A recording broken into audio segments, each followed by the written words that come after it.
was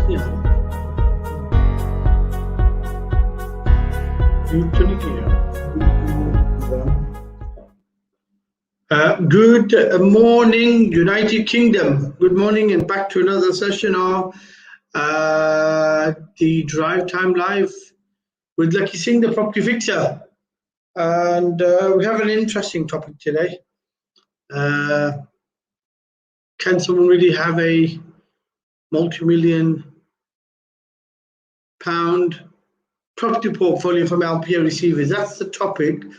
And the saying of the week is, a winner is a dreamer who never stops dreaming. Is that right? Yes. Okay. So we have today the lovely Sonia backstage, and we've got Lakhi Singh, who is also, is he backstage? No? Yeah. I have Lakhi Singh on first. Let's get him on first. Lakhi Singh, who we got on first? Well, Lakhi, can you hear me?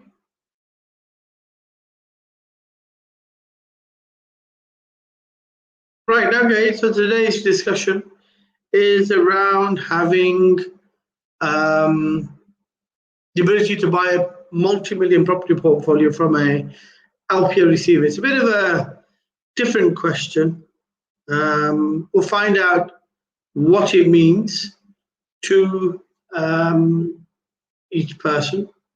And with that, we also have saying of the week. Obviously, a winner is a dreamer who never stops dreaming. So with that further ado, let's call in our guest, Sonia Lambert. Good morning, Sonia. How are you doing? Yeah, I'm well, good. Good morning, VJ Sal. How are you? I'm on mute, I think. Am I on mute? Me, I can't hear you. I can just see your lovely face. So we're going to have to work out what's happening on you here.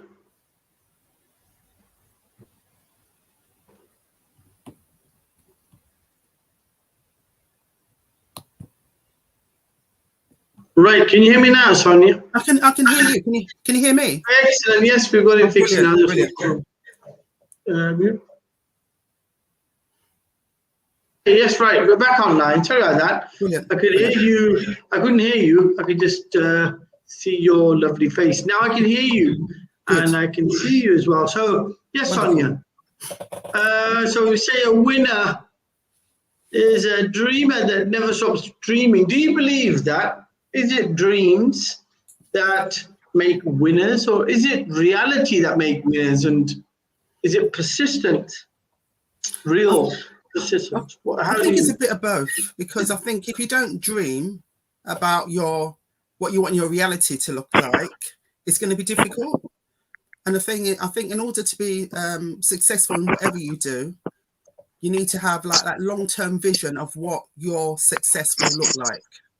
And sometimes it's about taking risks as well. So that's what I believe. Yeah, you should dream.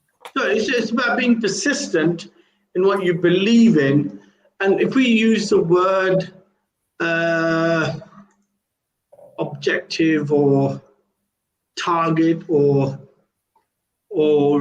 concept, whatever. I mean, dream is a standard word, it's a broader word. So I think it makes sense. I think, there is a bit of meat in that saying. I didn't believe at the beginning, but I think after having your input on it, Sonia, it's making a bit more sense. Let's have a word from Lakhi Singh. Let's see what Lakhi Singh says about it. Lakhi Singh, you vanished again, but I hope you can hear me. What do you say, sir? Sorry, I missed the beginning of the quote. So just you missed the beginning of the quote. That's a bit sad. Okay.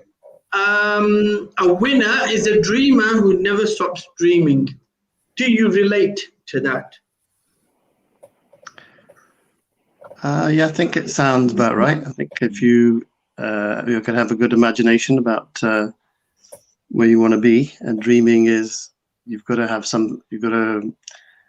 a growth mindset, and I think dreaming is part of having a growth mindset. It's about what you want to vision, what you want to happen in your life, or So that could be in relation to anything. You may want to help a charity. You may want to be successful in your business. You may want to be successful in your career. Maybe you want to be successful in your relationships, in your family, with your health. So it could be anything. Yeah. Okay.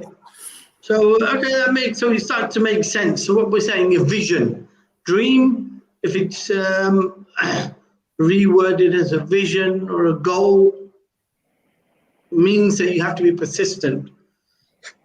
You can't stop believing in the goal, and if you don't stop believing in the goal, you can become a winner. That leads us on to the next part of today's questions, and that is, can you see someone making millions by buying properties from LPA receivers, Lakhi? It's a specialist question.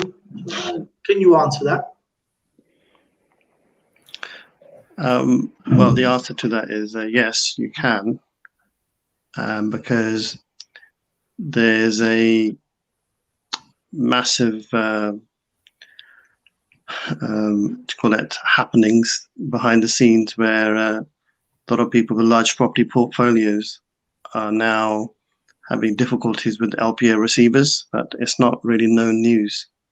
So if you spread the word, and like we do, that we can help with LPA receivers, then anybody that's got a problem with the receivers will come to us, and then by literally helping people in those problems or those issues, then there's a potential of doing a joint venture or creating a solution for that client and getting them out of a property predicament that is not easy to get out of. So there is a lot of potential in that area. I think that's probably the best way to answer it for the moment. Okay. Well, we've got another guest as well today. We're lucky we've got a third guest, or a second guest. Lucky's always our guest, but a new guest.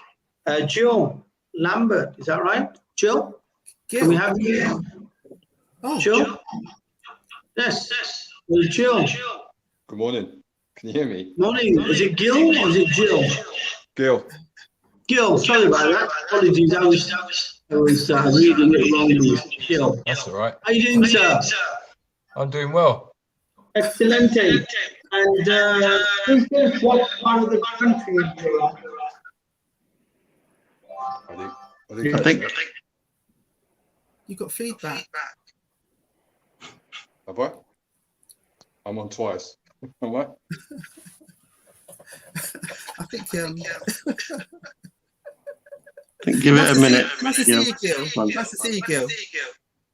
I think VJ Sal received an important call about his helicopter. All right, okay. Yeah. I think it might not be on the landing pad properly. Is that right, VJ Sal? No, it's just it's not a landing pad. One of the fans have fallen off. So we're just waiting for the new fan to be stuck on, so that it is able to take off. Anyhow, yes. Gil, give us whereabouts are you in the country, sir? I'm in Bexley Heath at the moment. Bexley Heath, right? Okay, Gil. And what do you say to this statement of the week? That a winner is a dreamer who never stops dreaming. Sure. I think we've got a bit of an echo. Might want to try and get rid of the echo before we continue. All right. Let me. Probably Gil, you've probably got your speaker on something. Is that on your side, VJ Sal? Well, it looks like I'm on twice. Is it on your side? Yeah. My side, I can hear the echo. I don't know if it's because of me. Somebody had it twice, is it? If I think if you will put it on mute for a second, just one by one. I'll try it audio. That's better. Might be at Gil's side. Gil, are you back? Are you here? No, he's gone. All right, okay. You? Oh dear. Morning. Let's try and get back on track. We'll wait for Gil to get out of here. Let's get back on track. Yes. Right. Okay. So dreamers are what makes things happen really. Somebody who's got the vision or a goal, or you can believe enough that something will happen. I think they are the people who make things happen, I think, in general. And having that belief in your vision or dream, they're all semantical words. The bottom line is, to another person, it may be dreamy. When someone in a 9-to-5 probably thinks someone in business is a bit of a dreamer, fanciful, but because they're in a nice, steady job, they don't, they find the element of taking a risk in going into business as being fanciful or dreamy or risky, and therefore they may look at it as a dream. They may say, oh, your idea or your vision is a bit of a dreamy way of living life. You just get a 9-to-5 and just have your stable income, and if you're in lockdown, wait for your furlough to finish and just get back on, with your normal day job. No need to take risks.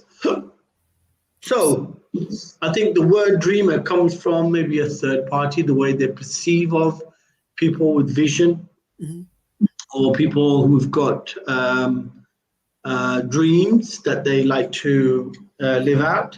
So we agree, that persistence is a key word in that. I think persistence is important.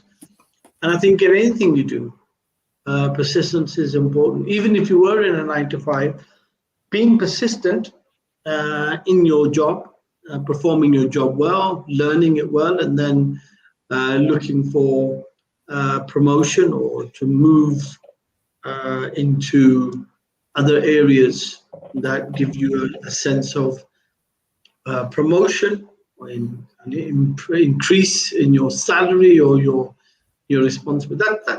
That's another way of having persistence.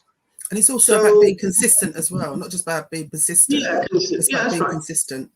Consistent and being persistent. I think they're both, brothers and sisters. So consistency comes from discipline.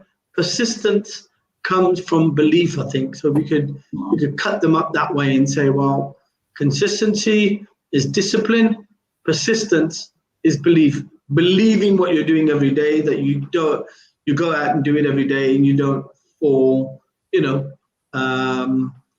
a prey to other people's opinions. You know what you're doing is right, and you know that there is a goal to achieve.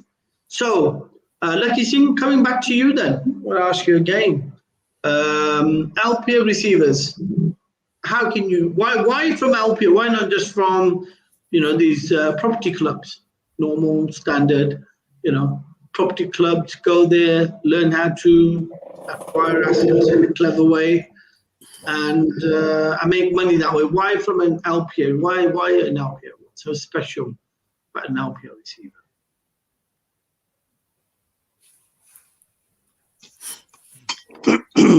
So I think just to get it straight, we're not suggesting that you buy from LPA receivers. We're just saying that a lot of LPA receivers are actually taking properties over by stealth and selling properties by the dozen.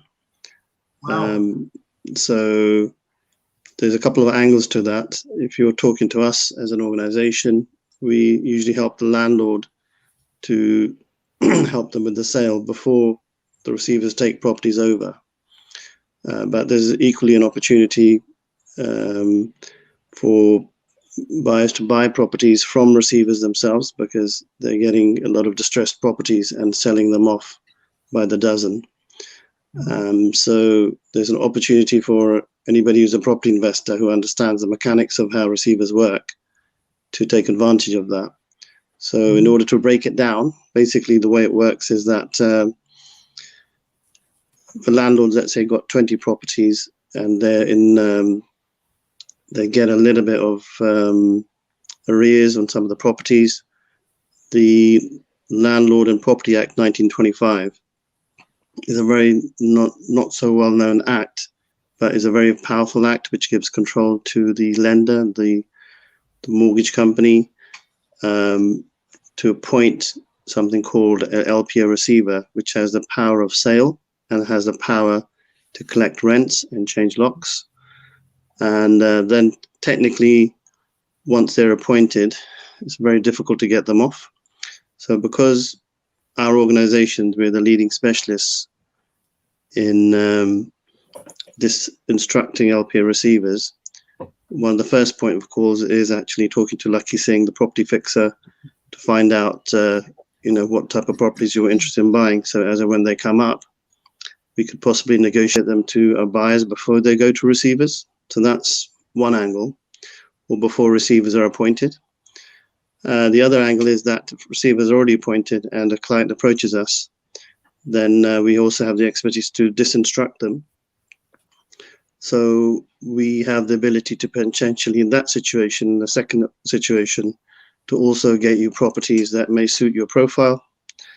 And the third situation is that if the property is already about to go into auction and we're a couple of days away, and the receivers have already got control and ousted the tenants and now put it in auction or are now putting it on the open market, there's an opportunity in that instance to go directly to receivers as well and pick up property. So in all three instances, there's an opportunity there, which is not really known in the marketplace as a phenomena, but it is something of a phenomena. Do you know about LPA receivers, Sonia? Have you heard of what LPA receivers are? Yeah, well, only because Lakhi's been so detailed in its explanation of what LPA receivers are. Have you ever come across them at all in terms of, have you had an experience where you got a friend or a property portfolio owner or someone, or landlord, somebody who's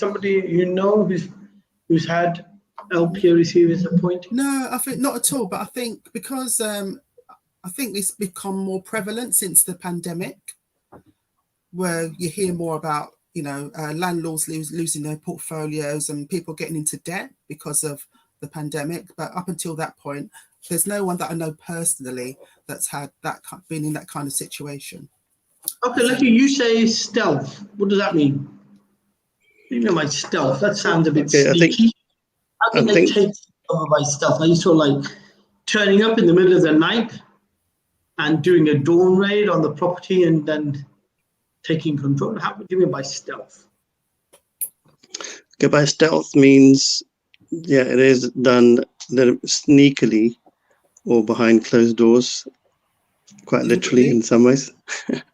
So as an example, a lot of landlords, well, I would say majority of landlords are unaware of what the Landlord Property Act 1925 actually is, that even exists. So that's the first point, because it's actually a little known point that's written in any contract drawn up for a unregulated or a buy-to-let loan, but yet it's probably the most powerful and the least known.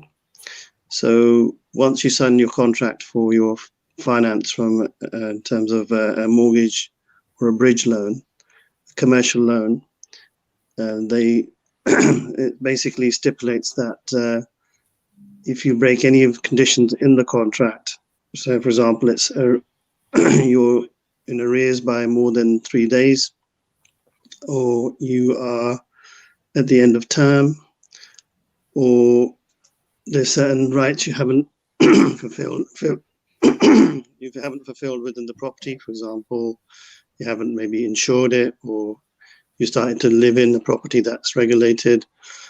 Any of these type of things, that anything you've broken in the contract gives them the right to take the property back, to start collecting rentals, and to also sell at their whim.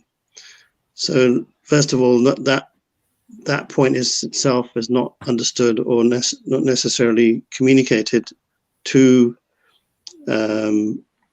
people that take out loans by their solicitors in the way that I'm describing it. so they wouldn't even know. So that's the first thing. The second thing is that the lender themselves, when they realize that conditions are broken, why I'm saying it's done by stealth is that they don't necessarily give much time for anybody to realize what it actually means. If you're in arrears, they'll send you a letter, and they'll appoint receivers with minimal notice and minimal time and minimal understanding. So they'll say you're in arrears, so we're going to appoint receivers, and within about 5 or 6 days of that first letter, then they'll just appoint receivers. And one of the stealth tactics is that they'll send that letter to the wrong address. Wow. They've got 10 properties, and your normal residential address is where you receive your post. They may end up sending it to your buy-to-let property, just to, in fact, ideally take you off their mortgage book because it suits their profile, because they're trying to reduce the amount of risk they've got on their debt ledger, and they're trying to increase their amount of income or poor assets on their books. So that's one thing that's actually, I would say, fairly commonly done, change of address. It's typically known with one particular organization called UKAR.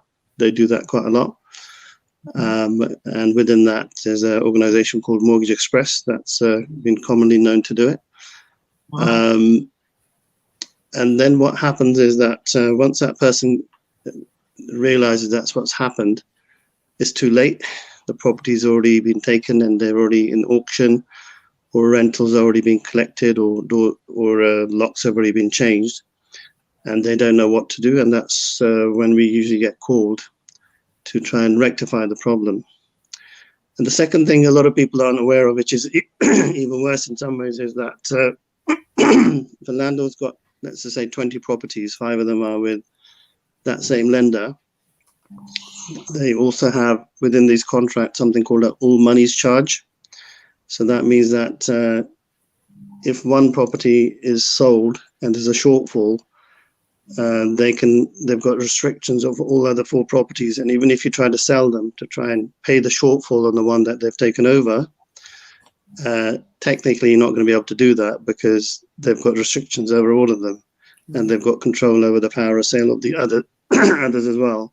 So it's a bit like dominoes. If one goes, all the other 4 will also fall into that batch. That's also quite severe. Okay, Sonia, you're into properties. I know that you've got a property portfolio, not a large one, but you have got, what, 5, 6, is that right? Yeah, I've got 4. 4. Have you read about this clause in your terms and conditions, the LPA Act or the LPA receiver clause? Well, to be honest, when we get the contract, we generally leave it, well, I suppose I'm like most people, we leave it to our solicitors to read through the small print and highlight anything that we should be aware of. So, no, to be honest, I haven't come across this clause. Quite damning, isn't it? It's quite risky as well, because what it says is, and Lakhi saying within 5 days, I'm sure it can't be that drastic, but if it is, and you're saying 5 days of missing a payment, Lakhi, is that what you're saying? Well, I think it varies from lender to lender. Some lenders are quite sort of easygoing. They might give you 2 to 3 months, even 6 months. Other lenders, I think we had a case where, in fact, the borrower had actually missed a payment 4 years ago for 4 days on a 50 property portfolio across about 27 properties, and they use that as a way of actually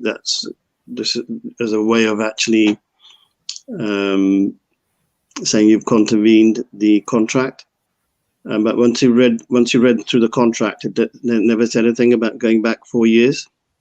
So they basically even just made up a rule that didn't even exist. It was something 4 years ago that's not even in the contract, but it's an internal policy that they had internally, not in the contract, but they decided to muscle their way in and actually make that a policy that's not real in the contract, which is completely ridiculous. And our organization we turned up to the meeting. LPA receivers? Sorry? Who are LPA receivers? What are they? Are they banks? Is it like a bank that comes in? Is it the bank themselves comes in and takes the property over? So the bank typically appoints, this is where it gets even more, let's just say, weird, typically appoints either an insolvency practitioner, a surveyor, or an estate agent to become receivers. And the reality is that it's, there's not much knowledge or experience in terms of the rollout or how these contracts, what they actually are. They just get appointed by an organization that actually doesn't understand the client's situation. They're just being told to collect rent and sell the property, and they get reported into the bank. The bank tells them what to do. So it's a very sort of, how do you call it, unknown area of law, but yet it can have the devastating effect for a landlord where they could potentially lose nearly all their assets overnight. Wow, it's quite damning. Okay, Sonia. Yes, VJ Sal. Right. Okay. It sounds quite drastic. I mean, I've not heard of things being this drastic, but how did you acquire a lot of your properties? Was it through standard thing that everyone does, goes to their local high street and looks around in the local area, sees the boards, goes out, makes an offer? How did you buy your properties then? Well, a couple of them were purchased the standard way through estate agents, but then we've got one property which is quite a large property in Ipswich, and we actually got that one through word of mouth because we made contact with a local handyman, and we just said to him, he knew the area really well, and we said to him, if you come across any homeowners that wanted to sell, just let us know. And that's how we got to acquire one of our properties. And we actually bought another one directly from a developer, again through someone that we know. So sometimes that's a good way, because we were able to negotiate, and we were able to come to some kind of arrangement, because with one of the sellers, they desperately needed the funds to buy another property. And we'd actually spoken to them about a year before, and they were, they wanted to, I think with some people, when they put a value on the property, it's an emotional value, not what the market dictates. Correct, that's right. They put an emotional value on it. So we walked away, and then they came back to us probably about 6 or 8 months later, because they desperately needed to sell. So we were able to negotiate where the woman that needed of the owner, she needed to pay off her relative for part of a house that she'd actually inherited, and he was being really bullish, and was making all threats. If you don't give me this money, I'm going to sell the house on the market. So we arranged to loan them the money they needed, and we signed an agreement to say that if they didn't continue with the sale with us, we charge them interest on the loan, but if they completed the purchase, there'd be no interest to pay on the loan. So we were able to negotiate a really, really good price, and we took over the property. Wow. Okay, what type of contract was that? Sorry? Was that a loan contract, or was that a deposit what type of contract was that? Well, yeah, we kind of offset it against the balance. So, they got the house they wanted, and we got the property we wanted. Excellent. That's quite clever. Have you ever come across that type of deal, Lakhi Singh? Buying giving down money as a loan, really, and then offsetting against the actual sale value. Isn't that a bit like what's it now? It's like a purchase option. Buyback? Pardon?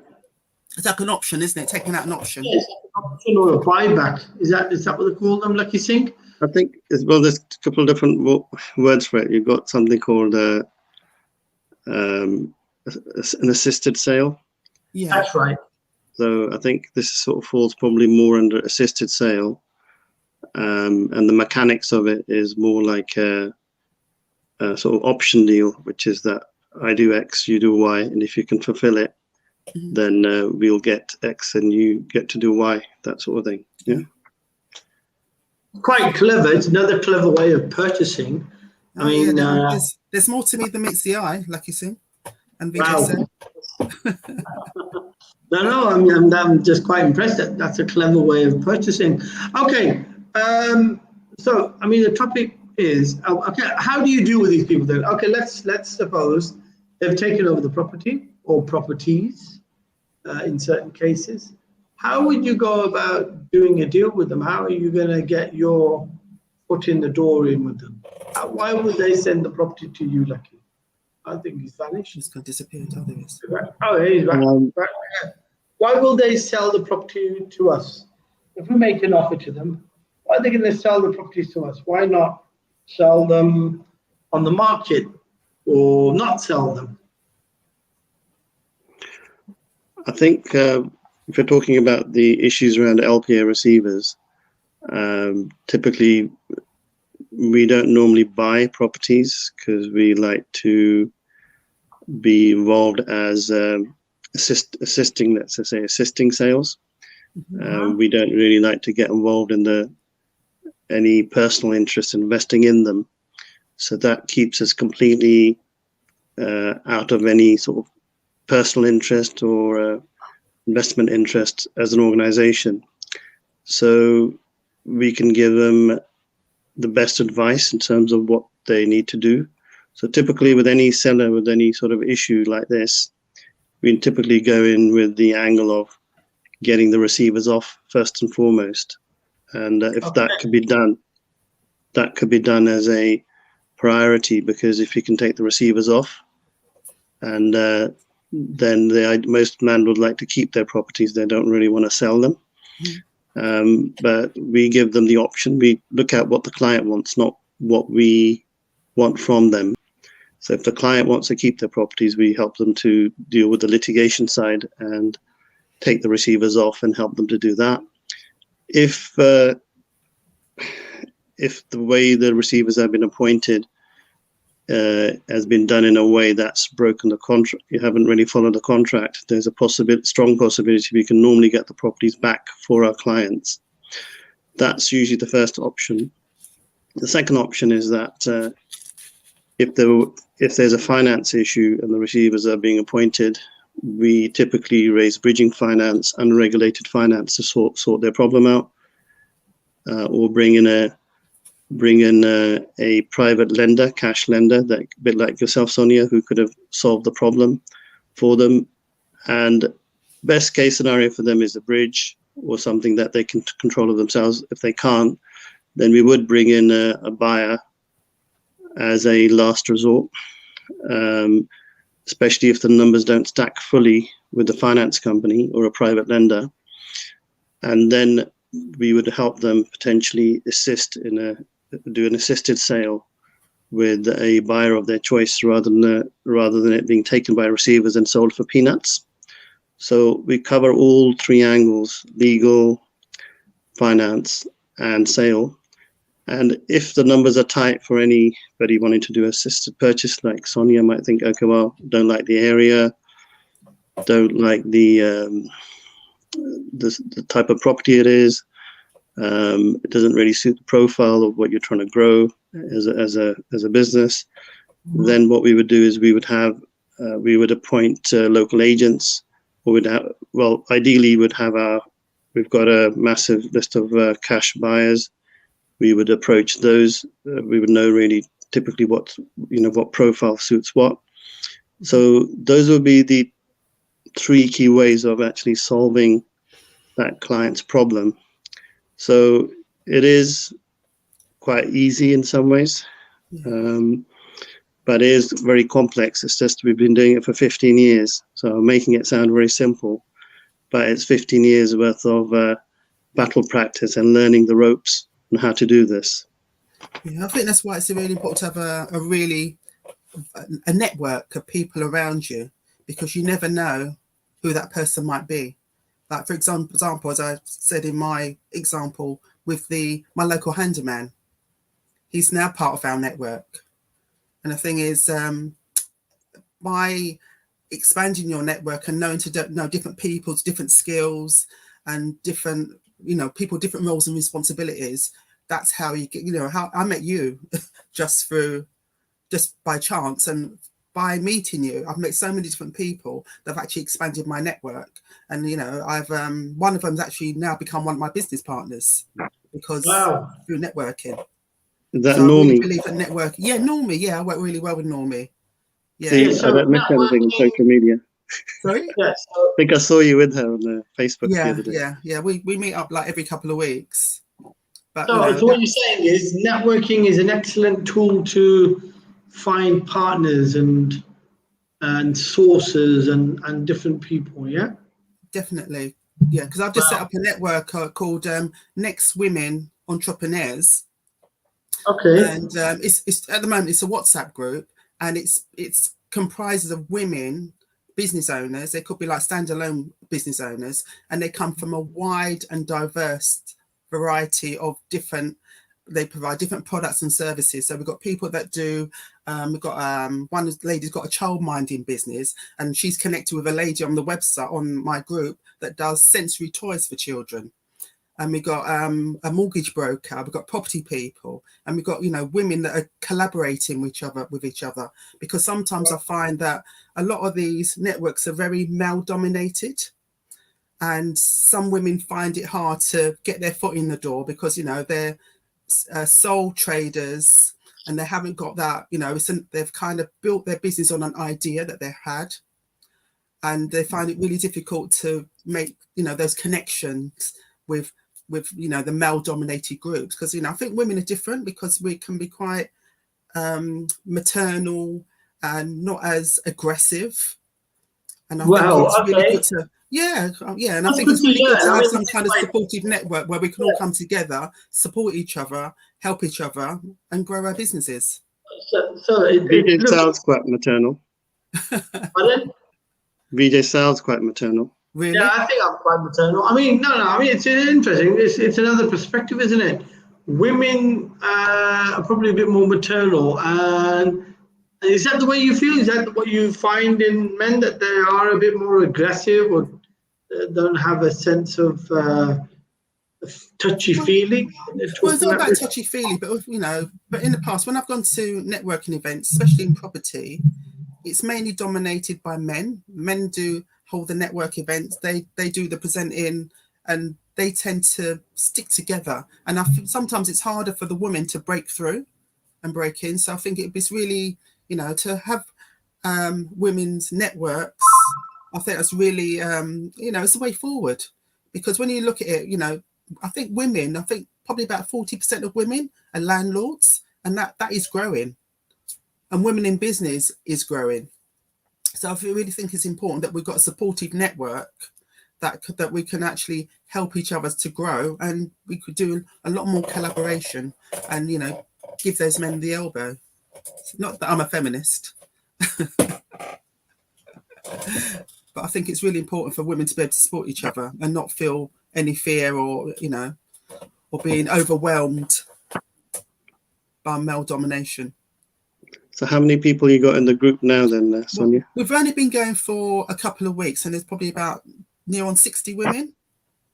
Wow, that's a lot, considering you only started a few weeks ago. So that's going to be 6 weeks from now. It's going to be about 600. That's the plan.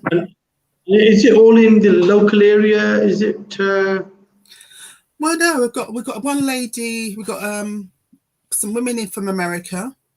Wow. Okay, that's good. A couple of women from the African continent. Wow. Okay. So it's women from all over the place. So I want to make it into a global network for women business owners. What's it called? Next Women Entrepreneurs. Next Women Entrepreneurs. Yeah. Next and we're also doing a walk for cancer research under that banner as well. Okay. Yeah. Excellent. And and what's the core? Is it any business and all business? Is it just to? It's open to all women. Excellent. Open to all women. Sounds like a plan. And I think by collaborating with each other, you know, that will help out each other's businesses to grow over Okay, time. well, what are generally the terms of this collaboration, Sonia? How do you collaborate? Is there money being transacted? Is it that you're just feeling happy for the other person that they've been able to close the deal because you've helped them? Is it more creating a gel and bond between everybody? And that's the end goal. How does it work? How does the collaboration work?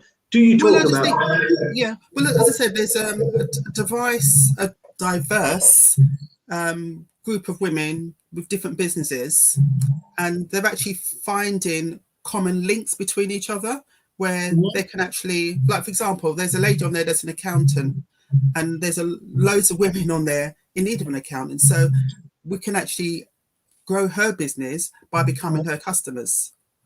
Excellent. So that's just a straightforward example. So it's about collaboration and supporting each other's businesses.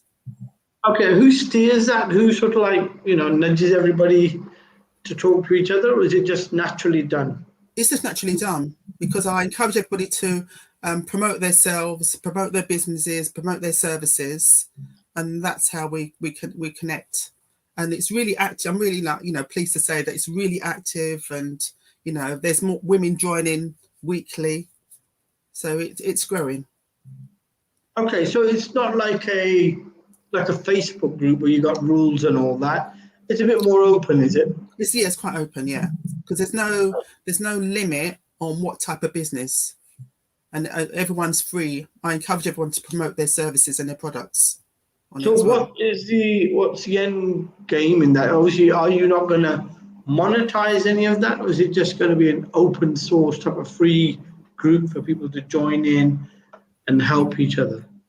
Well, what I'd like to create is a directory, because at the moment, as in a WhatsApp group, it's hard to see who does what unless someone actually puts a post out. So I want to try and I'd like to create a directory of businesses, and then, you know, take it to Facebook and just see where it goes from there, really. Excellent. Okay, right. Okay, so Lakhi Singh, there's the dream, and you know, and it's a dream, and if it's consistently performed and it's believed in, that could turn into a winning formula. What do you say to that, Lakhi Singh? Can you see something there that makes sense? Yeah, I think if there's a need and you can fulfill it, you can probably make business out of anything, really. So if there's a need for a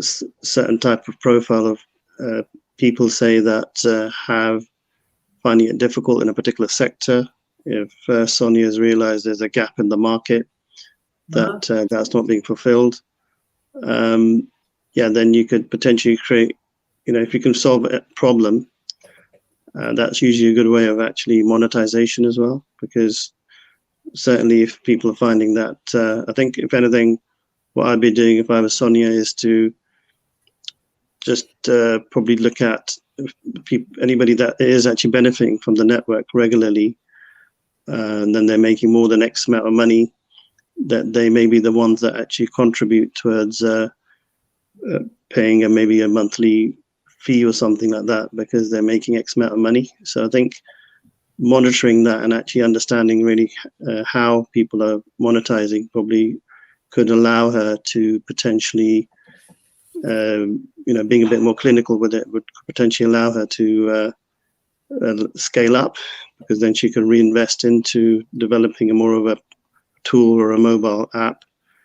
And so, you know, I think that may be the way to go. Do you see that, Sonia? Is that where you're taking this group? Definitely. Right. Okay. So it's called Women Next Women Entrepreneurs. Yeah, entrepreneurs. Wow. Okay. And I mean, can you imagine a guy sneaking in wearing a wig or something? Would you be able to? Is that a way to get into the group and try and take the benefit? There are loads of men's group out there, so this is exclusive female domination. It's about female domination, right? Okay. And don't start. I know what you're thinking, so don't start. Don't even go there, BJ. No. I'm not going to start today. It's Monday. I'm going to keep it clean for the first day of the week. Oh, that makes a change. Exactly. It makes a change from Lakhi Singh's. What's it now? He's alluding to things which are naughty. Right, Lakhi Singh. We've sort of like deviated, but it still is about winners continuing to dream. That's a classic example there with Sonia, who's just, she's created a concept, a dream, and she is being persistent in it. Hopefully she will get the fruits. Now, coming back to LPA receivers then, how do you deal with these people? Okay, you said they can be estate agents, insolvency practitioners, they can be solicitors, law firms, yeah? Yeah, there could be law firms as well. Okay, so how do you deal with them? How do you go to them and say, look, I want to buy that property there. I know it's in receivership. How do you do it? What's the technique then? I mean, what do they do when they sell these properties? That's the first question. Do they just sell them on the hush by private? So basically, looking at it from a market, what do they do? So looking from an LPA receiver's point of view, they are literally non-aware of all the technical rules around receivership in reality.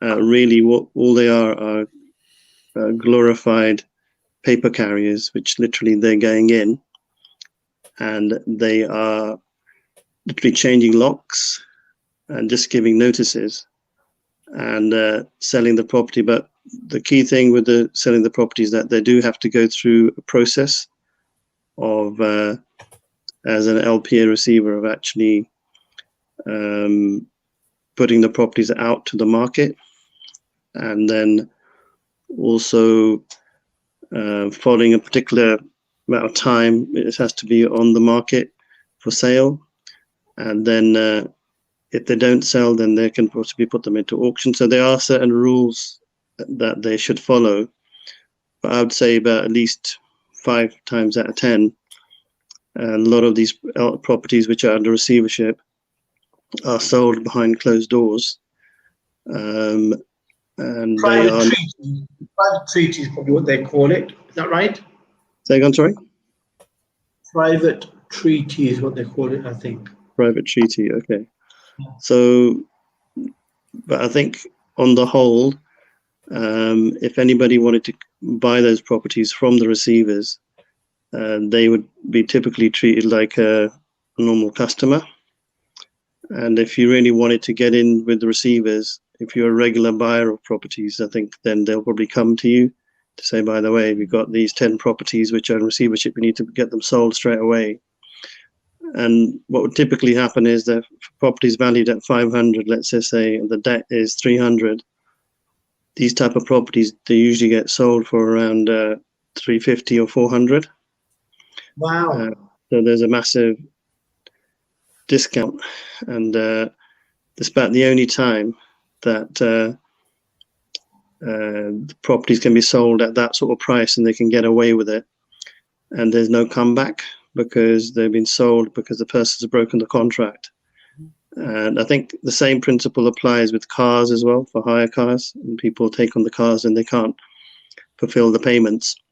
Yeah. The car can be taken and sold, and then the shortfall on the car that's there can be then gone back to the person that took the contract out. So you've got to pay the shortfall of £3,000 because we've sold the car now.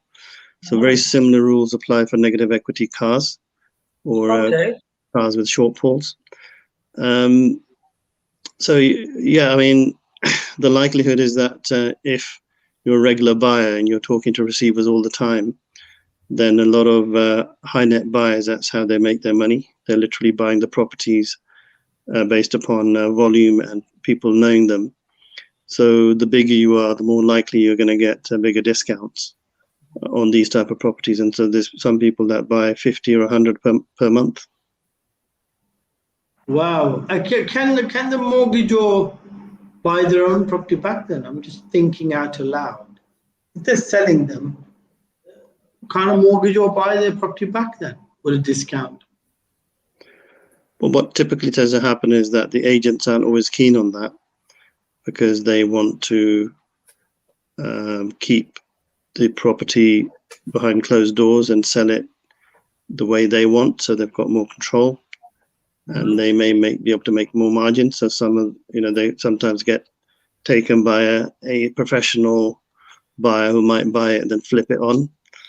So the minimum control that they can give back to the seller, the better for them, is typically, I would say, the situation.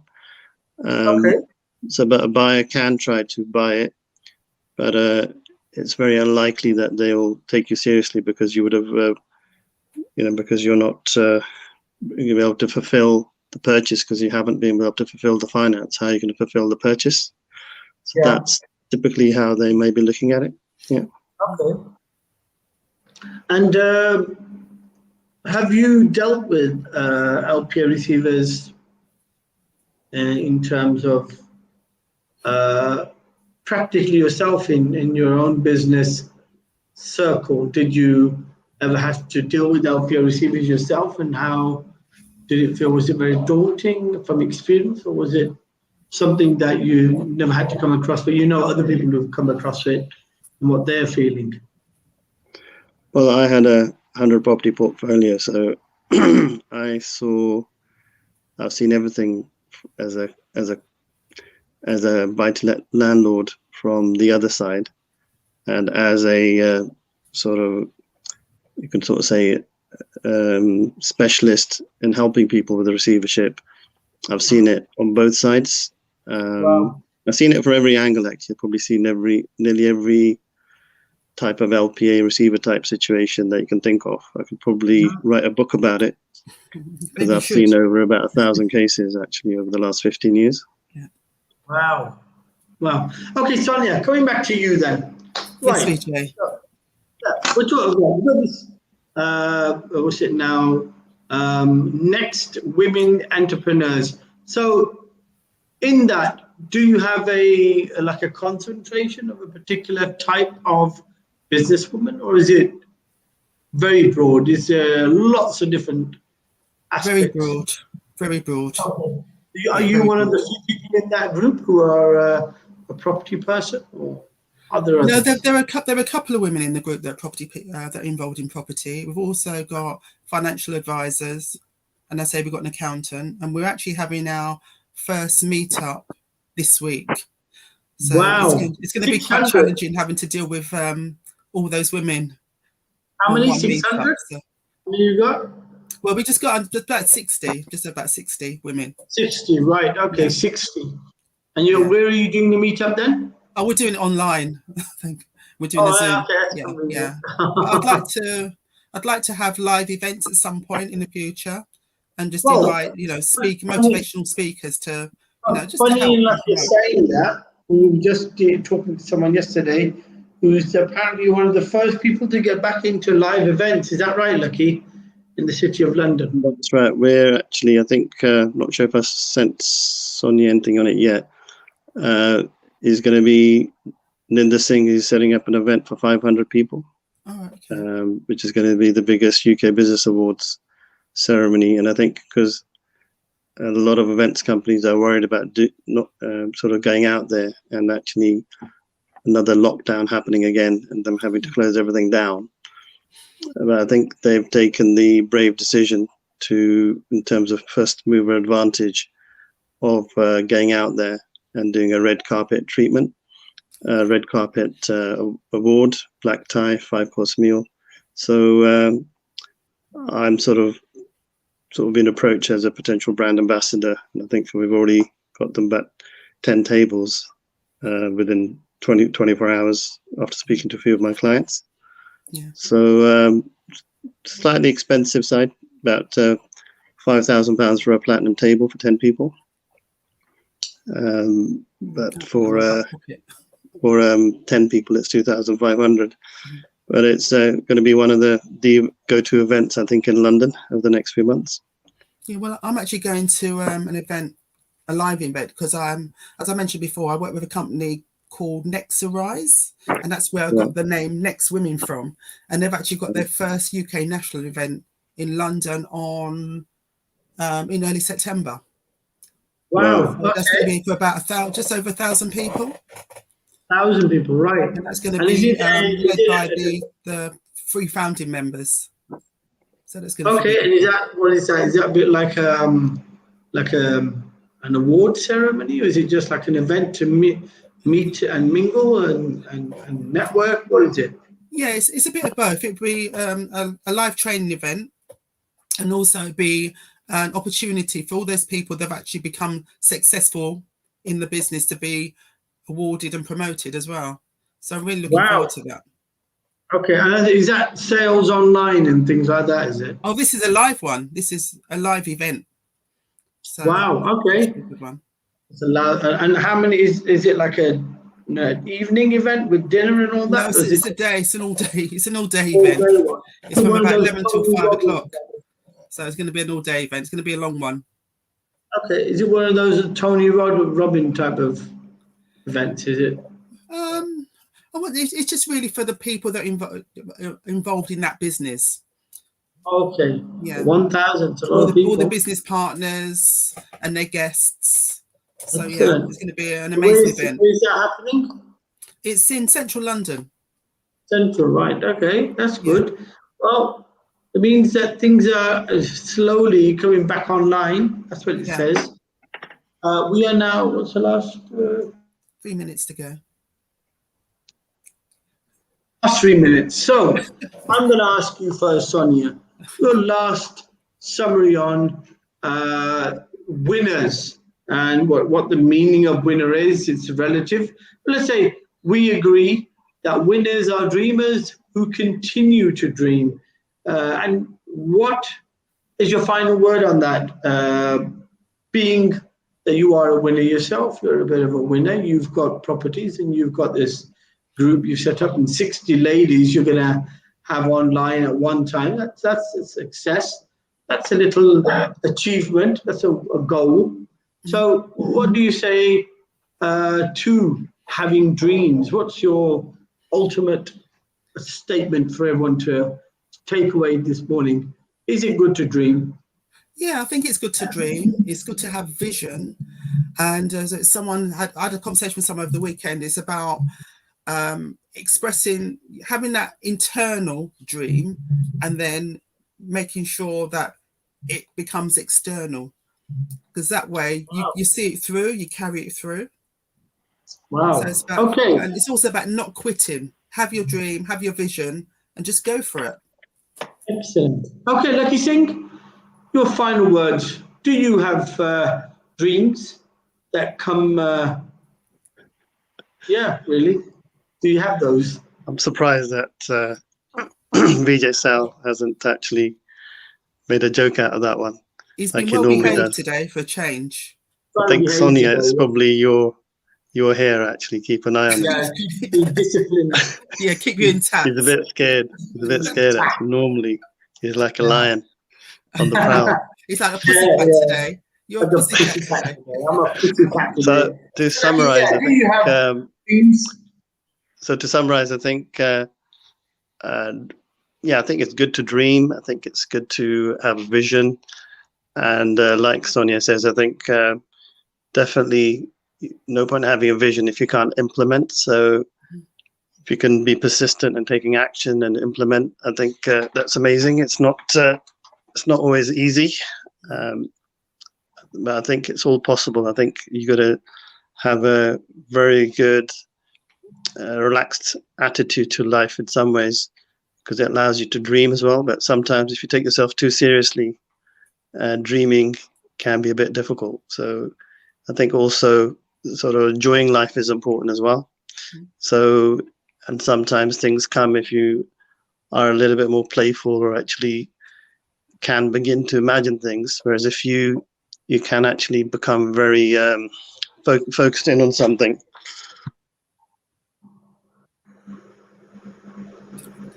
What's happened to him? Yeah, Lakhi. Okay, so Lakhi's playing with himself. But TV's actually come on by mistake. Okay, right. So yeah, playing with yourself and having a dream is what Lakhi says. Sonia says dreams are both internal and external. External ones are the ones that have motion and get you results. So with that, I say goodbye this morning. Drive Time Live with Lakhi Singh, the property fixer. And take care, Sonia. Lovely speaking to you. You too. Take care, Lakhi Singh. Keep dreaming. Speak to you on Friday then. Next Drive Time Live with Lakhi Singh, the property fixer.